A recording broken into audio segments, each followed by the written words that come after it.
You're listening to Grant's Rants. Subscribe and spread the word. There are a lot more rants to come. Listen anytime on all major podcasting platforms. And now, back to the show. And we're back on the podcast. I am joined once again by Jacques Peterson. Welcome back. Hi, thanks for having me. This is so fun. I'm glad you mentioned this article that came from The Guardian. I posted this and forgot all about it. It's a recent article, and it is the headline is "A Real Turnoff: Are Celebrities Ruining Podcasting?" Interesting read. Obviously, we're both in the podcast space. I will say it from the top, I get annoyed just from the marketing aspect of all of it, that does Joe Rogan need any more advertisement? Do we really need to throw any more money behind Anna Faris's podcast? It's a lot of the same. And yeah, there's absolutely no room left, it feels like, for independence. Yeah, it's funny now that I have my own podcast, I'm very switched on with all of the podcasting, industry news. I read a lot of the stuff, the business side of things. I'm really interested in the industry as a whole, including celebrity podcasting. I'm not against it because, it's a great thing to do. It's fun if you've got the talent for it, but that's the thing, if you've got the talent for it, because now that I have my own podcast and I'm doing it all independently on my own, as you know, Grant, it's so much work. It is really not easy. And there is so much that goes into it that people don't see. There are things that you wouldn't even imagine behind the scenes of it it's just a lot. So knowing that these celebrities are showing up, they don't have a passion for it. They don't understand the work ethic of it. They've got producers doing everything. They just show up at a time. They have someone that gives them a sheet of what they're going to talk about. They probably don't even prepare. Someone else edits it, markets it, puts it out there. And that frustrates me, especially when the concepts are bad. I saw a celebrity podcast come up in my feed the other day. It was Darren Criss from Glee, and one of the girls from that band, Haim, I don't know how to pronounce their name. There's three. They're sort of indie pop girls. Yeah. I don't know why Darren Criss and this Haim girl are doing a podcast together, but they are. It didn't really have a concept. It was just, I don't know, we're talking to people about whatever because we're so interesting. I listened to some of it. It was they weren't bringing anything new to the genre.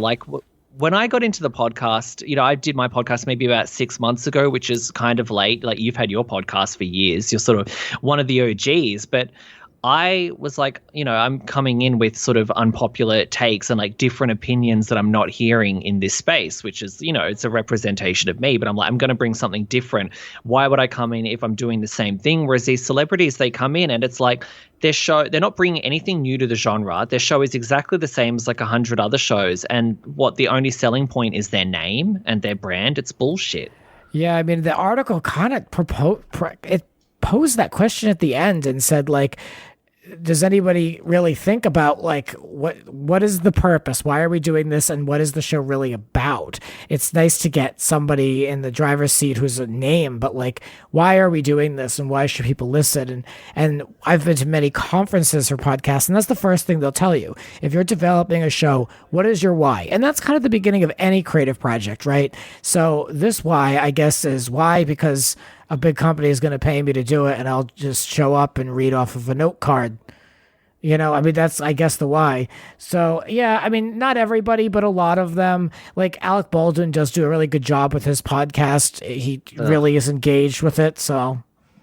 Yeah, well, look, I have respect for the people that have been doing it for a long time. I will say that Anna Faris's podcast, I think, is actually horrible. I haven't listened to it in years, but she did actually get into it pretty early. She was one of the earlier adopters of it, which makes me think that it was something that she genuinely wanted to do and that, she maybe had a passion for or something. So I don't begrudge her as much. But I thought that the concept of her show, I don't know if it's changed now, but it's called Anna Faris Unqualified. And the concept was meant to be she's unqualified to host a podcast. And you could tell because it wasn't very good. And, one thing I do notice with the celebrity podcasts is that they rely so much on their producer, who is not only the producer but ends up being a co-host and driving so much of the show. And you and I know how it takes a skill to be able to hold down a podcast by yourself. Yeah, it's not easy. And that's all I've ever wanted to do, by the way, was produce a show that I could have a small part in, as just throwing in facts and figures, kind of like a Norman on Wendy, and just every once in a while throw in my 2 cents. And I've never had that opportunity, but there are so many people who don't want to be on mic or on camera and have no opinion, who are in these great spots where they're sitting across from someone who needs a little help, and like, hello, like, I just always wanted to be in that position. You would be good. You would be great on the Brandi Glanville podcast, because she always has some guy with her that's kind of like half hosts the show, but she's like a lot of fun. She's opinionated. I think that would be a fun show to work on. I think it would be a fun one. Yeah, I would do it. I'm looking through my podcast app now, and I'm trying to see which celebrity podcasts I'm subscribed to, and there's barely any. I've got the new Ricky Gervais one with Sam Harris, whereas Ricky Gervais is talented. He's a comedian. He's proven himself in the podcast space. I've got Heather McDonald here. She really was a comedian. She got in there pretty early on. I don't really have any celebrity podcasts because they're not very good. I tried to give the Paris Hilton one a shot because, look, I love Paris Hilton. Any gay millennial kind of has just a built-in affection for her with the nostalgia, and it was the epitome of a typical celebrity podcast. The co-host producer was doing all of the heavy lifting. She showed up, huh? Yeah, she just shows up, and that's about it. It's a very, very flooded market of a lot of shows, a lot of celebrities, and they're really now starting to use celebrities. We were talking about this earlier in the show, for narration, for what a journalist or a producer did. These producers, they research and create these stories and these scripts, and then you pull someone in to do voiceover who hasn't even touched the story, and they're just reading a script and they get all the accolades for it. That's tough. I mean, I'm keeping my personal job out of this, but I will just say from my experience across the board, like, there's a definite focus on finding influencers and names in the space to come in, and there's very little question of, does this person have the resume or the hosting experience? That's about as much as I can say. So it's a little frustrating, but that's the world that we're in, and it's all about follower count and reach. And I just wonder if these people who have these tremendous followings, if that translates to listens. I've been saying this for a long time. I think it's great for awareness if you want someone to listen to a 15-second clip on Instagram, but are they coming and subscribing and showing up to your show weekly? I don't know if the influencer culture has the power to translate viewers that way. I don't know. What do you think? Look, the way that I feel about this is that you'll get listeners for the first episode because people are curious. Like I said, I'm like, oh, Paris Hilton's doing a podcast. I want to listen to that. I want to know if it's good. I think Paris is kind of funny in interviews. Then I listened to the podcast. Wasn't good. I unsubscribed. Haven't listened again. So really, good example. Yep, that's a good example.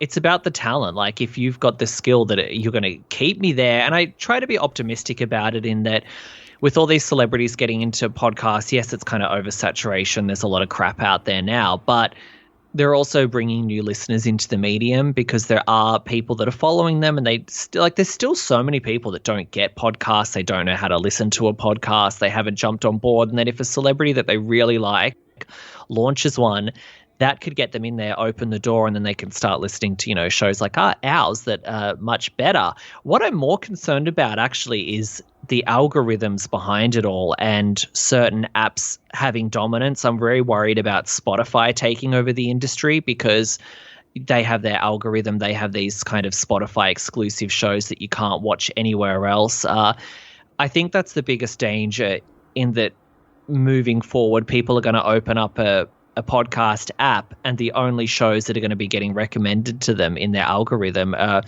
celebrity-driven shows that are backed by huge networks instead of, independent creators. I think that's the biggest, biggest fear. I kind of feel like we're already there. I've said for years the the Apple Podcast app, they have a place where they could just give one of those trays or slots to one independent podcast a month. And that's the least they could do. There's an opportunity for it. You don't need to have the full iHeartRadio library at the open of every podcast app. There's no law saying that has to be the case, unless if you're in maybe the iHeart app. But there is an opportunity to highlight, and I mean they get so many accolades. Any of these pod companies, if they showed any love to independence, they get so much attention and awards and written up in all these articles, because the majority of podcasts that are out there are independent, and they're all fighting for some type of audience. And discoverability in podcasts right now, for those who don't work in the industry, has been really difficult all along. And when you're up against, like Jacques was saying, like these corporations, what can you do? So, I mean, just as an example, this article in The Guardian at the end, right at that last sentence, it says 5 celebrity podcasts worth a listen. And there's Getting Curious with Jonathan Van Ness. Like, he needs the publicity. I saw that. I was like, are you kidding me? You're really recommending that one? I know. I know. That's already huge. And, I noticed the other day, Demi Lovato has a podcast. I listened to 5 seconds of it on YouTube. Sounded awful, as expected. And it's getting so much promotion. You go into the Apple app now and it's like 4D with Demi Lovato, like banner. It's like, you think she can't promote her own podcast? She's got probably 100 million followers on her Instagram or some ridiculous number. I don't think she needs the added promotion from the Apple app and the whole podcast industry to push her show. Like, she can promote it herself. Like you said, they should have a section that highlights more independent creators. And that's also why listeners are so important. Like, listeners of your show, listeners of my show, we do rely on the listeners a lot to like get the word out, to share the podcast with their friends, to, if they're listening to it, to post it on social media, because that gets the word out. Because if you're independent, like, you and I are not going to be getting promoted by, Apple or the Spotify. We can't even get the promo tools. Like, there are tools that you have to use to submit all those graphics and images and timelines, and that's how Apple and company know when there's a new podcast or a big episode or whatever. And independents can't even get those tools. So, I mean, how do you compete? And, and I come at it from a unique perspective, because I work and do this professionally for a conglomerate, and then I produce my show independently. So I see 360, the full landscape here. And I mean, it's great stability for me in my career, and it pays my bills wonderfully, and I'm very happy in my career. But as an independent producer, it's very hard to stay creatively motivated when you're lost in the mix, and, there's no one cares what you do, as far as like, how do you rise above that? But I will say, though, that with all that taken into account, I think the podcast space is still one of the freest in the media ecosystem. Like, if you compare it to like television and even YouTube, like the YouTube algorithm is insane. Like, that just throttles small creators. I mean, they've built into the algorithm to promote it. Yep. Yeah, authoritative news sources, which is like the CNN, the MSNBC, the Fox News. Like, you can still kind of get a leg in with the podcast space. Like, it's not all over yet, but we can, obviously there are these problems, and we can see it heading in that direction. I don't want it to be the new YouTube, because YouTube is like a lost cause now almost. Yeah, it is, sadly. And I'd like to say, like, in one respect, like, independence, there's probably never been more independent content published, available for consumption than today. But there's also a lot of money behind these other corporations that are getting their word out there in a much larger megaphone and approach. So it's a good thing that there's so much, but it takes a lot to pop. And that's why podcasters like us are so thankful when you leave good reviews and you do, write to us and listen and tell a friend, because that's all we've got. So thank you. Yeah. So for instance, like with talking about independence, you and I both follow Krystal and Saagar, who are on The Hills Rising, and they have recently gone independent themselves. Now, for those who aren't aware, these are two they represent the new left and the new right. They are millennials. They are up on what's happening in the news. They carry water for neither side, nor Democrats nor Republicans. They call everybody out, which I love. And they've broken free of corporate media and have their own platform, and they're going to make money at this, and they don't have to answer to anybody. So there's an example right there. Yeah, I am so excited about this. I get all of my news from Krystal and Saga, pretty much my American news. I cannot stand American cable news or even political talk shows like The View and stuff. I think they're so toxic. I just think they're awful. Krystal and Saga are such a breath of fresh air. They moving over, going independent, obviously they've left the Hill. Their YouTube channel alone has got over 100,000 subscribers in less than a week. So I would love to know. And no videos yet. No videos, no content. But that's how many people are excited just to support. Yeah, and there's a thirst for this kind of unbiased information, and it's everywhere. It's even with you and I. I'm sure that you probably get the same kind of feedback that I get. Is that I don't always agree with you, but you keep it real, or thank you for saying the things that the other podcasts won't about, or even if it's just the Housewives or whatever. People want that because the other stuff is such BS. But I will have to say, on our point about corporate media and corporate podcasts and everything. Krystal and Saga, one reason that they've been able to get as big as they are, which they're incredibly talented and they had a really great idea for their show and to bring a point of difference and something unique to the market, but they have benefited from having the backing of the Hill, and they've been able to get into that YouTube algorithm that does favor those corporate-backed news sources, and then it's exposed them to a wide audience. If Krystal and Saga came in with the same show, but they didn't have an authoritative news source backing them on YouTube, they wouldn't have been promoted in the algorithm. You're absolutely right. You can be so talented. You can have the best takes on everything, the best show. You're not going to get in the algorithm, and you're just not going to get the exposure that you should be getting. And that's what's a really big problem today. Yeah. I couldn't have said it better myself. Yeah, and they're lucky they have this following, and they're placing on lists, and hopefully that momentum continues, because they're going to need that momentum to show up. Because I was just looking, the Hill has almost 1.5 million subscribers, and they started with 5,000 when Krystal started the show. So Krystal built both of them, but Krystal especially spearheaded the project and built out. That's an incredible following, and hopefully they get the same, if not better, where they are. They did it once, they can do it again, but there's a lot working against these people because of these damn algorithms, and I know people are trying to fight them all the time, and I think it's a losing battle. So I wish them the best, and I know it will be successful, at least financially successful, but to crack the YouTube game, good luck. Yeah. Also, I just want to add, they're using Supercast instead of Patreon, which is it's sort of like Patreon, but it's built specifically for podcasters. And I get excited when any of these new platforms come out, even OnlyFans, all of them, because I think it's so great for independent creators to have a way that fans can support them. And it's so important. I know that I subscribe to a number of podcasts on Patreon. I subscribe to some OnlyFans accounts too. I like to support people. I think it's really important in terms of getting content out there, getting different voices out there, supporting people that are creating content independently without this corporate backing. So I encourage everyone, if you've got the money to be able to do it and you're getting value from a creator's content, subscribe to their Patreon, subscribe to their whatever. Yeah, because it all goes back into the show for a lot of these things. I know when I had my Patreon, it all went back into the show. So yeah. I wasn't going on vacation with that money. You know what I mean? So let's head into our final story here. It is June, which is Pride Month, and this is our Old Hollywood Talk segment. It's Grant's Rants, Old Hollywood Talk. Let's take a look back at a very problematic, horrid person, one of the worst people to grace our TV screens, Barbara Walters. Yes, I am not above fighting with the elderly on the podcast.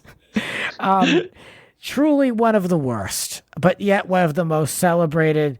I don't know how she made it this far without getting canceled, but now I couldn't believe this. Ricky Martin, present day, is appearing on the cover of People magazine. It's now been a full decade that he's come out formally. In 2000, Barbara interviewed Ricky Martin, basically urging him to make an announcement to, quote, stop the rumors. You could stop these rumors. You could say, as many artists have, yes, I am gay. Or you could say, no, I'm not. However, for some reason, I just don't feel like it. He spoke about this in this People magazine article, saying that he felt violated, which I can't blame the man, and still carries PTSD from it.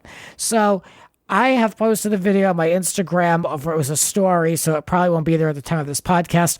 But it's a very awkward thing. She's basically asking him to admit in front of her very salaciously that he's gay, and he just wasn't comfortable doing it. And I can't think of a worse thing to ask somebody. I can't think of a more lousy, indulgent, salacious interview to do. Shame on her. Okay, well, look, let me say, what year was this again? 2000. Don't defend Barbara Walters with me. I'm not going to defend anyone that created The View is going to burn in hell, in my opinion, because I really think The View has what it's contributed to political discourse is so toxic. It really exemplifies. Yes, now that's true. Yeah, the worst of political. I mean, it's such an evil, vile show. It killed journalism. It's all now opinion-based commentary, but go ahead. Exactly. And look, Barbara Walters, she got to the top of where she is by asking these questions, because you're lying if you didn't want to know about Ricky Martin's sexuality. This was, back in the day when being, a gay male was still kind of a novelty. Now it's very commonplace and no one cares. But back then, if a celebrity is coming out as gay, it's a big deal. This is like big news. The rumors were around Ricky Martin for a long time. We wanted to know, is it a PC thing to do in 2021? Of course not. 20 years ago, Barbara Walters, she was doing a job. We wanted to know if Ricky Martin is gay. I actually don't begrudge her for asking him, honestly, because that's how she got to where she is. She asked the questions that people wanted to know. She did go to those salacious places, and then I guess because she has this kind of serious, somewhat like regal approach, it makes it look like it's more high-end journalism than it really is, when it's really just tabloid journalism. But she packaged it in a way that made it seem like it was more serious than it really is. But she did do that. Yeah, she definitely made it packaged garbage and sold it to people. Yeah. Yep. I have nothing nice to say. Barbara in 2010 or 2011 did say she regretted asking the question, but I believe it did come up later on a clip show where it celebrated all her best moments. And yeah, Barbara, still not a good look. And I'm still not afraid to call you out all these years later. I will forever feud with Barbara Walters. Well, I'm sure this has to be just one of several stories that I'm sure is going to be regurgitated by the media during Pride. I mean, every instance of kind of homophobic microaggressions they can find, they're probably going to drag up and relitigate over the next few weeks for content. So buckle up. This clip will be played somewhere. I would say they talk about it on The View, but they're not going to do that. Of course. Yeah, it's biased. Yeah. Anyway, that is it. Thank you, Barbara, for attempting to destroy Pride. Didn't work. I don't know. I don't know what to say. I'm just trying to blame. I'm trying to blame Barbara for everything. I love it. It's time for me to go. I need to have a drink. I have had it. It's been a hot day, but I'm thankful. Thank you for coming on the podcast. Thank you so much for having me. It was so much fun. I feel like it's come full circle. It has. It does feel that way. And, we're talking about supporting podcasters' independence. Please support his podcast. Tell us where people can find it. Yes, unpopularjp.com or Unpopular with Jacques Peterson on all of the podcast apps. Please subscribe if you like it. If you hate it, don't leave me a bad review, because I'm very oversensitive and I read all my reviews, and I literally have a mental breakdown every time I get a bad review, which isn't that often, but it does happen sometimes. So please just support and show love. And if you hate me, just keep it to yourself, because my fragile ego can't handle it. Thank you. And me, I welcome all type of aggression because I'll come at you. So I'm not afraid. But no, I totally understand what you're saying because we work hard on these things, like, and it's free, so it's like chill out. But I get it. I know. It's like you see. Sometimes I get one bit of criticism, and I'm like, you don't have to listen. No one forced you. Leave me alone. This was fun. Thank you guys for listening. I love you for it. We'll be back with more rants.